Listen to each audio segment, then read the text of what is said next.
किसी भी आंदोलन में जाते हैं और भारी संख्या में पुलिस के हाथों में लाठी, उनके सर में हेलमेट देखते हैं, एक सवाल आता है जितना जल्दी संभव हो सके उन्हें नियुक्ति सुनिश्चित करने का काम करें, नहीं तो फिर हम लोग बैठा फावड़ा कुदार लेकर अपने जमाने को झारखंड की गलियों से एक आवाज आया है, झारखंड की गलियों से एक आवाज आया है, उठो नौजवानों फिर से इंकलाब आया। जय झारखंड। आज क्योंकि हम थोड़ा सा पहले हिंदी में ही बात कर लेते हैं, क्योंकि काफी संख्या में आज झारखंड पुलिस के अलावे सीएसएफ के भी जवान हैं और मैं हिंदी में इसलिए बात कर रहा हूँ क्योंकि हमने शुरू से कहा है कि हमारी लड़ाई सिस्टम से है। आप लोग जितने यहाँ लाठी लेकर आए हैं, भाई रहे बहन रहे हैं, आप लोग 3rd और 4th ग्रेड की नौकरी करते हैं और आप लोग मिडिल क्लास फैमिली से ही, चाहे आप लोग सीएसएफ के भैया लोग हैं जो लाठी पकड़ के हैं या फिर हमारे झारखंड पुलिस की भाई बहन है, आप लोग भी मिडिल क्लास फैमिली से हैं, किसान परिवार से हैं, इसीलिए आप ये सीएसएफ में 3rd और 4th ग्रेड की नौकरी कर रहे हैं, इसलिए थोड़ा सा मैं शुरुआती संबोधन हिंदी में ही करता हूँ। जब भारत देश आजाद हुआ और जब भारत देश में गणतंत्र की स्थापना हुई तो सबसे पहले चूंकि झारखंड को ही उद्योग के दृष्टिकोण से टारगेट किया गया, झारखंड को उद्योग के लिए, इंडस्ट्री के लिए इसलिए टारगेट किया गया क्योंकि झारखंड में नदियों की पानी का स्रोत बहुत ज्यादा था। दूसरी बात यहाँ खनिज संपदा बहुत भारी संख्या में थी। तो जब पहली बार आजाद भारत में 1951 में सिंदरी का कारखाना स्थापित हुआ जो एशिया का नंबर 1 कारखाना है, उस समय तत्कालीन प्रधानमंत्री, देश के प्रथम प्रधानमंत्री माननीय पंडित जवाहरलाल नेहरू का आगमन हुआ था। उन्होंने क्या किया, एक साधारण सी महिला बुधनी मध्याह्न उसका नाम था, देश के प्रथम प्रधानमंत्री माननीय पंडित जवाहरलाल नेहरू ने बुधनी मध्याह्न के हाथों से आपका जो पंचायत डैम आप देख रहे हैं उसकी फीता काटने का काम किया था, क्योंकि उनका मानना था, देश के प्रथम प्रधानमंत्री पंडित जवाहरलाल नेहरू का मानना था कि जो उद्योग है, जो कल कारखाने फैक्ट्रियां हैं, ये आधुनिक मंदिर है, जो भी फैक्ट्रियां हैं ये आधुनिक मंदिर हैं। तो आज ये सवाल बन रहा है कि आधुनिक मंदिर का निर्माण करने में जिन लोगों ने अपने पूर्वजों की धरोहर सौंपी, अपनी एक पाई जमीनें सौंपी, आज वे लोग कहाँ? 1951 में सिंदरी प्लांट हो, 1958 में पंचायत का डैम हो, या 1964 में आज जहाँ हम लोग खड़े हैं बोकारो स्टील सिटी में, यहाँ हमेशा देश के विकास के नाम से, देश की उन्नति के नाम से हमारे पूर्वजों ने जमीन दान दिया ताकि यहाँ कोई फैक्ट्री लगेगा, उस फैक्ट्री कारखानों की स्थापना होगी और हमें रोजी रोजगार से जोड़ा जाएगा।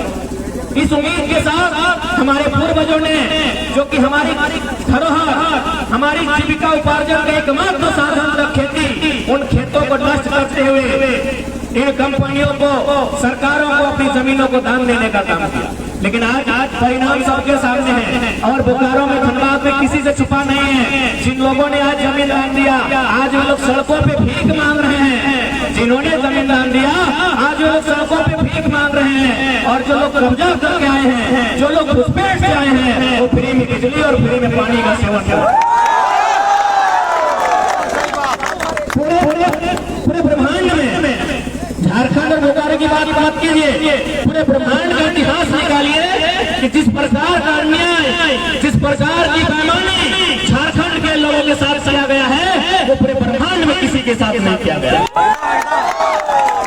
ऐसा नहीं है कि जर्मनी में जमीन अधिग्रहण नहीं हुआ है, ऐसा नहीं है कि फ्रांस में जमीन अधिग्रहण नहीं हुआ है, ऐसा नहीं है कि चाइना में जमीन अधिग्रहण नहीं हुआ है, लेकिन जहाँ जहाँ जमीन अधिग्रहण हुआ है, जिनकी जमीनें ली गई है, नौकरियां उनको बांटी गई। लेकिन हमारा झारखंड एक अपवाद है जहाँ जमीनें छीन कर लिया जाता है। उसका उदाहरण है आपके हाथों में लाठी, ये डंडे बता रहे हैं। कभी कभी तो दुर्भाग्य होता है, हम लोग सोचते हैं कि ये भारत देश है किसका, क्योंकि भारत का संविधान to the people, of the people, by the people, for the people की बात करता है। जनता के लिए, जनता किसी भी आंदोलन में जाते हैं और भारी संख्या में पुलिस के हाथों में लाठी, उनके सर में हेलमेट देखते हैं, एक सवाल आता है, ये कैसी लोकतांत्रिक व्यवस्था है? क्या कंपनी का मतलब देश होता है? किसान की खेत का मतलब देश नहीं होता है क्या? आज आप एक धरना के लिए हम लोग आए हैं, आप कंपनी के चारों तरफ आ गए हिफाजत के लिए। क्या कंपनी टैक्स देती है भारत सरकार को? क्या किसान से खेत टैक्स नहीं जाता है?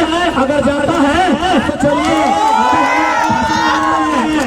चलिए टुंडी और टोपचाची और पीरताड़ के क्षेत्रों में प्रत्येक दिन हजारों की संख्या टैक्स हो रहेंगे और खेतों को खाने का काम करके वहाँ सियासत क्यों नहीं दिखती है? आप भी सोचिए कि क्या देशभक्ति की आड़ में या देश के नाम में या राष्ट्र के नाम में केवल किसान और मजदूरों पर लाठियां बरसाई जा रही है? मेरे सियासत के जितने भी भाई हैं इसको बैठ के सोचिए, क्या आपने कभी देखा है? चलिए दिखाएंगे कितने हाथी हमारे खेत को फराएंगे, हमारे लोग उछल के मार देंगे, कोई फौज नहीं। चलिए अभी कभी सो रहेंगे हमारे खेतों में, हमारी हजारों हजार फसलों को नष्ट कर देंगे, हजारों हजार एकड़ में। क्या कोई पुलिस वहाँ जाएगी सुरक्षा के लिए? लेकिन हम ये एक धरना देते हैं किसी कंपनी में हजारों की संख्या में पुलिस प्रशासन तैनात किया जाता है, तो सवाल करना पड़ता है कि लोकतांत्रिक देश में केवल कंपनी भारत सरकार को टैक्स देती है या किसान के खेतों से भी टैक्स देता है? एक सवाल यह भी लगता है मन में कि जिस प्रकार ईस्ट इंडिया कंपनी का शासन था, ईस्ट इंडिया कंपनी यानी दुनिया में कब्जा करना, जिस प्रकार ईस्ट इंडिया कंपनी का शासन था, क्या ये कंपनियों का शासन उसी प्रकार का? केवल रूप बदला है मेरे साथियों, मेरे भाइयों, मेरे नौजवानों, केवल रूपांतर हुआ है। ईस्ट इंडिया कंपनी से बोकारो स्टील लिमिटेड बना है, लूटने का तरीका उससे भी क्रूर है, लूटने का तरीका उससे भी क्रूर है। और चूंकि भारी संख्या में यहाँ सियासत के मेरे भाईगण हैं, मैं बार बार कह रहा हूँ हमारी लड़ाई आपसे न कभी थी, न है, न रहेगी। आप लाठियां भी चलाएंगे तो आपकी लाठियों के हम सर पे सहेंगे, लेकिन ड्यूटी पॉइंट आपको भी समझना होगा। चूंकि मेरा मानना है जो झारखंड पुलिस मोटा मोटी झारखंड के ही है, सीआईएसएफ अन्य प्रदेशों से भी आप है, सीआईएसएफ और सीआरपीएफ, पूरा समझिएगा, साउंड को ठीक कीजिएगा। सीआरपीएफ और सीआईएसएफ, इसमें जो पुलिस के जवान होते हैं टैक्स के, वो कोई राजस्थान से हो सकता है, कोई गुजरात से हो सकता है, कोई मध्य प्रदेश से हो सकता है, कोई तमिलनाडु से हो सकता है। एक बार मन में सवाल आया है कि भाई तमिलनाडु के लोग सीआरपीएफ और सीआईएसएफ बन के झारखंड में क्यों आए हैं, या झारखंड वाले छत्तीसगढ़ बक्सर क्यों गए हैं, बस्तर क्यों गए हैं? सीधा सा बात है मेरे भाइयों, चूंकि आप हमारी भाषा को नहीं समझेंगे। जब आप हमारी भाषा को नहीं समझेंगे तो आप हमारी भावना को नहीं समझेंगे, और यदि आप हमारी जब आप हमारी भाषा और भावनाओं को नहीं समझेंगे तो आपको लाठीचार्ज करने में सुविधा मिला। इसका कोई दूसरा लॉजिक नहीं है। आप पढ़े लिखे हैं, बेशक सरकार की नौकरी करते हैं, लेकिन दिमाग आपका है बैठ के सोचते कि भाई झारखंड का आदमी छत्तीसगढ़ में क्यों सीआरपीएफ बन के गया? क्योंकि छत्तीसगढ़ के पहाड़ों में सोना कहीं खनिज है, और उस पर नजर किसकी है? वेदांता की है, बिरला की है, टाटा की है, मोदी के लाडले बेटे अडानी की है। आप वहाँ तो डायरेक्ट हो जाएंगे, आप वहाँ तो जाएगी नहीं, बात मानो, जाएगी कौन? तो भाई गाँव वाले तो रोकेंगे, क्योंकि जमीन उनकी है, पहाड़ उनका है, तब उन्हें नक्सली का नाम दिया जाएगा और सीआरपीएफ के रूप में एक फोर्स भेजा जाएगा। अब बताइए सीआरपीएफ में ड्यूटी करने वाले कौन? जोरदार शेयर करें वीडियो को। अगर एक भी किसी ऊंची सोसाइटी मतलब संपन्न लोग, यदि सीआरपीएफ सीआईएसएफ में थर्ड और फोर्थ ग्रेड की नौकरी करने वाले अगर एक भी किसी इंडस्ट्रियल के बेटे हैं, आप यहाँ खड़ा है, बताइए कितने से? थोड़ा साइड करिए, यहाँ लाइव चल रहा है। तो इसीलिए, केवल इसीलिए समझ नहीं, देशभक्ति के नाम में, देश की नाम में, और ऐसे भी आप सभी जानते हैं हमें आजादी किस प्रकार मिली है? ट्रांसफर ऑफ पावर, शक्ति का हस्तांतरण हुआ है। जो भगत सिंह कहते थे कि आजादी तो हम अंग्रेजों से छीन लेंगे, आजादी हम अंग्रेजों से छीन लेंगे, पर क्या हुआ? आजादी गांव, गरीब, किसान, मजदूर उन तक जाएगी या चंद मुख्य अमीरों की झोली में आजादी रह जाएगी? इसलिए आज आप अपरिचित नहीं है जो बातें हम आपको कहने जा रहे हैं। आप आए अपनी ड्यूटी के लिए, आप अपनी ड्यूटी कीजिए, लेकिन एक बात याद रखिए, ये जो बीएसएल है ना, यहाँ 84 गाँव को उजाड़ा गया है। आप लोग 84 गाँव समझते हैं, मुझे लगता है आप लोग 84 गाँव शायद ही घूमे होंगे। आप लोग ड्यूटी के लिए 8400 जगह गए होंगे, लेकिन एक जगह में गए होंगे, 84 गाँव नहीं घूमे होंगे। सोच सकते हैं जिस बीएसएल की स्थापना हुई है, यहाँ 84 गाँव की जमीन ली गई है। 84 गाँव आप कल्पना करके देखिए, कितने अधिकारी पदाधिकारी और कितने बेईमान कंपनी के मैनेजमेंट है। 84 गाँव गिन के देखिए कितना होता है। 84 गाँव का लोगों ने अपनी जमीन दान दिया है। क्या सोच के दिया? 84 गाँव के लोगों ने जमीन दान दिया। आखिर क्या सोच के दिया? यही सोच के दिया कि बीएसएल बहुत नामी कंपनी, इनका काम होगा, प्रोडक्शन होगा, हमें रोजगार मिलेगा। लेकिन आज अप्रेंटिस संघ वाले रहे या फिर अन्य मुद्दों के साथ लड़ाई लड़ने वाले हैं, हमेशा आंदोलन करते दिखे गए हैं। आज यहाँ की डेमोग्राफी बदली जा रही है, और यदि डेमोग्राफी बदली जा रही है, उस डेमोग्राफी में अतिक्रमण करके यहाँ की भाषा और संस्कृति को बदला जा रहा है। इसलिए आज मैं तमाम नौजवानों से, विस्थापितों से, सभी से अपील करना चाहूंगा कि आज जो हमारी ये लड़ाई है, ये निर्णायक लड़ाई है। और आज भले आप नौकरियां कर रहे हैं, 30,000, 40,000, 50,000 की आपकी तनख्वाह है, और ये लोग नौकरी करना चाहते हैं, लेकिन हमें आज भी लगता है इनकी मांग आज भी नौकरी के रूप में बहुत कम है। मैं थोड़ा सा कड़वी लाइन कह रहा हूँ, ये नौकरी मांग रहे, कुछ नहीं मांग रहे हैं। आज अप्रेंटिस संघ वाले यदि नौकरी मांग रहे हैं तो कुछ नहीं मांग रहे हैं। अरे ये तो बेवकूफ है, इन्हें अपने पूर्वजों की जमीन मांगनी चाहिए। ये तो सिर्फ अपने लिए मांग रहे हैं। बताइए ना, नौकरी क्या यही लोग करेंगे ना? अभी 40 साल हो चुका है, साथ में रिटायरमेंट हो, ये 20 साल के लिए मांग रहे हैं। ये बेवकूफ लोग हैं, इन्हें अपने पूर्वजों की जमीन मांगनी चाहिए थी, जिनमें बीएसएल। और आपकी जानकारी के लिए बता दें, आज से सालों पहले जब हम पढ़ते थे तो दुनिया का सबसे धनी आदमी कौन था? आज से कई साल पहले जब दुनिया का number 1 richest person, the richest person of the world, Bill Gates. अभी हम लोग लेटेस्ट नहीं देखे हैं, आप लोग भी भैया लोग सुने होंगे, दुनिया का सबसे धनी आदमी बिल गेट्स था। क्या आज वो धनी है? नहीं है। तो क्या उसकी संपत्ति कहाँ गई? दुनिया का सबसे धनी आदमी बिल गेट्स था, आज नहीं है। उसकी संपत्ति कहाँ गई? आपकी जानकारी के लिए बता दें, बिल गेट्स ने माइक्रोसॉफ्ट का हिस्सा बेचकर 3 लाख एकड़ जमीन खरीदा गया। 3 लाख एकड़, 3 लाख एकड़ को आप 247 से डिवाइड कीजिए, वर्ग किलोमीटर मिल जाएगा। मुझे लगता है 1.5 चिल्ला के बराबर जमीन खरीदा। ये लोग नौकरी मांग रहे हैं, बेवकूफ है, बेवकूफ हम लोग की नौकरी मांग रहे हैं। हम लोग बहुत छोटा सोचते हैं, इसीलिए तो यहाँ बाहर के लोग शासन करते हैं। जमीनें हमारी और शासन करने वाले यूपी, बिहार, महाराष्ट्र। इस बात को हम लोग स्वीकारते हैं।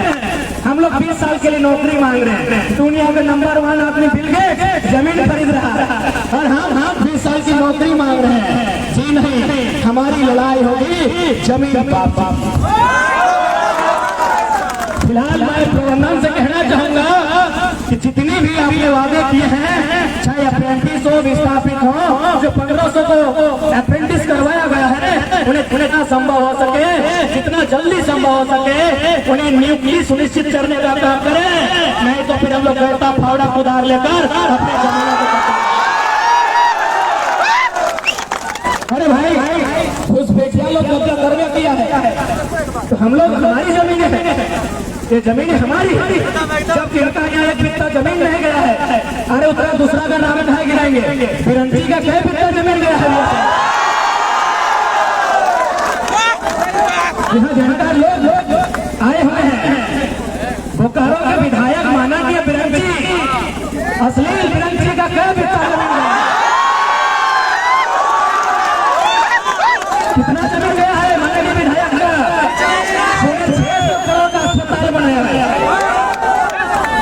कई बित्ता जमीन गया है नारायण महोदय का। 1 जमीन नहीं गया है कि 600 करोड़ का अस्पताल बनाया है। सर हम लोग का 6-6 एकड़ जमीन गया है, हम लोग को क्या करना है? पेट्रोल पंप भी बनाया है, पेट्रोल पंप इसलिए बनाया है।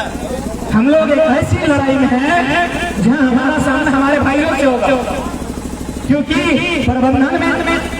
प्रबंधन जानती है कि जिंदगी का मतलब क्या होता है।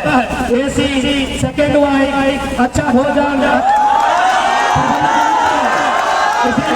समा के आपको भेजा है। प्रबंधन को बोलिए अपना बेटा लोग को भेजे गार्ड बढ़ा के।